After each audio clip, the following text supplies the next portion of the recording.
This is how the San Francisco 49ers can win 3 games in a row during the 2024 slate. They've already won 2 games in a row for the first time this year. Can they stay hot and claim another big victory in the NFC West, a division which is very closely contested and led by the surprise Arizona Cardinals this year? My keys to the game for the 49ers to pull out a victory against the Seahawks.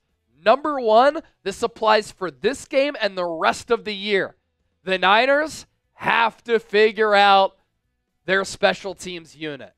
The 49ers offensively and defensively, when you look at some of the analytics, have fared well this year.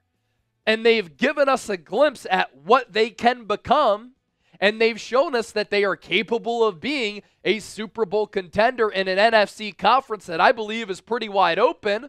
DVOA offensively, they are 3rd. Defensive DVOA, they are 4th. Special teams, 2nd to last, 31st. It is the Niners' Achilles heel. It is their kryptonite.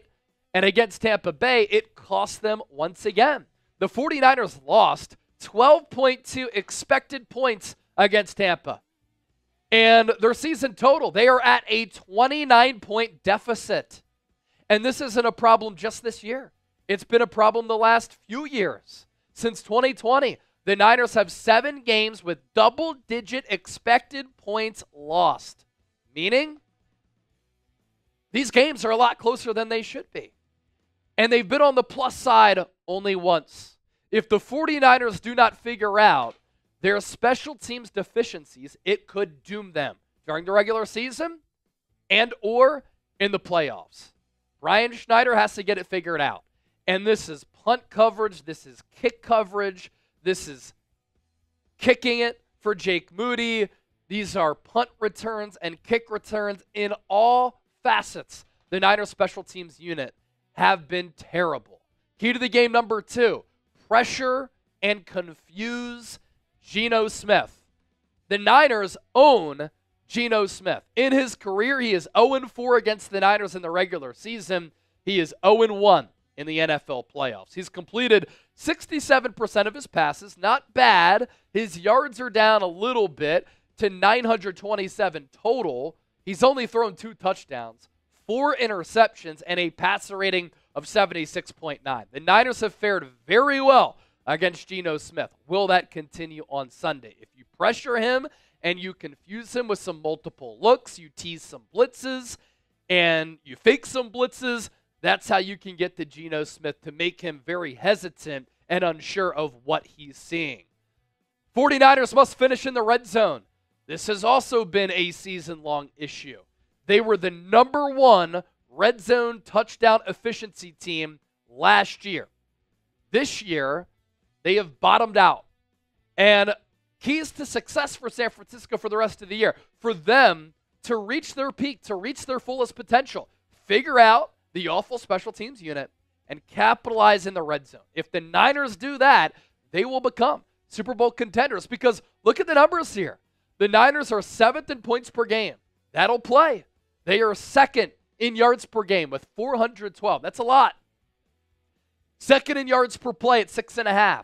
They are 7th on 3rd downs, but 28th in the red zone. Christian McCaffrey comes back, and the Niners still can't score touchdowns when they get inside the 20. 47.3%. Defensively, the Niners, 17th in points per game, but the offense can really cancel that out. 9th in yards per game, 8th in yards per play. The Niners defense does need to improve on 3rd downs. The Niners defense also needs to do a better job of keeping teams out of the end zone in the red area. Luckily, they were able to do that late in the game against Tampa Bay with under a minute to go to force that Buccaneers field goal, which gave the Niners an opportunity to come back and win that game thanks to Brock Purdy being perfect on that final drive. The 49ers back in Week 6 rushed for 228 yards. They played bully ball. The Seahawks did have a lot of injuries along the defensive line in that game, but run it back and stick with your strengths. Stick with what worked against Seattle. And I always think the Niners are at their best when they're playing complementary football, although Brock Purdy did have to throw it a lot against Tampa Bay. And not only did he excel with that, he he performed very well in carving that Buccaneers defense up when facing pressure. The Seahawks against the run this year, whether they've been full strength or not a good team. Teams are running it percentage-wise at a 45.5% clip. That's 19th. Rushes per game, 29.3. That's 23rd. So teams, again, are running it a lot against Seattle because they've been having success. And the Seahawks are giving up 4.8 yards per carry. That's 26th in the NFL. As far as rushing yards per game, 139.4. That is also 26th in the NFL. And so Seattle has really struggled with stopping the ground game, and that is a strength for this Niners offense. Against the Buccaneers, some mixed results for sure. You have Vita Vea as an interior defensive lineman for Tampa Bay. He's always difficult to run against. The Niners as a team, some good moments, some okay moments, some bad moments in trying to run the football. They continue to not be efficient on first downs in the red zone. The success rate there is a big reason why they haven't been able to score touchdowns. I do think that if McCaffrey feels good, he will be better as a runner. He said that was the third time that he's worn pads in 8 weeks. So that's pretty impressive that he's able to have more than 100 total yards in that game against Tampa Bay last week when he made a season debut on the ground, only 3 yards per carry, 13 totes for 39 yards. Deebo Samuel, 3 carries for 14. Jordan Mason only got 1 carry. 1 carry for 5 yards. I want to see him sprinkled in a little bit more because I love the physicality that he brings. Isaac Rendo got a red zone carry. It went nowhere. And then Brock Purdy continues to be really good with creating out of structure. And key to the game number 5. It is time for the San Francisco 49ers to kick it into gear. We know that this team has a lot of talent. We know that what this team is capable of in a wide-open NFC, in a wide-open NFC West that is there for the taking. San Francisco has a wonderful opportunity here to get hot following the bye in the second half of the schedule in which they've dominated under head coach Kyle Shanahan, but they continue to shoot themselves in the foot and suffer so many self-inflicted wounds. That is not what championship-level teams do. Now, you can say, Chase, it's good that they're battling adversity, playing in these tough games and finding ways to win some of them. Yeah, but they've also found ways to lose some of them. They have to make it easier on themselves, and they do that by playing the football that they're capable of playing. And you look at the remaining schedule here for San Francisco, Week 11 at home against Seattle.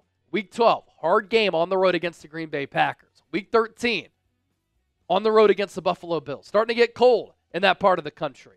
Week 14 at home against the Chicago Bears. Week 15 at home against the Los Angeles Rams.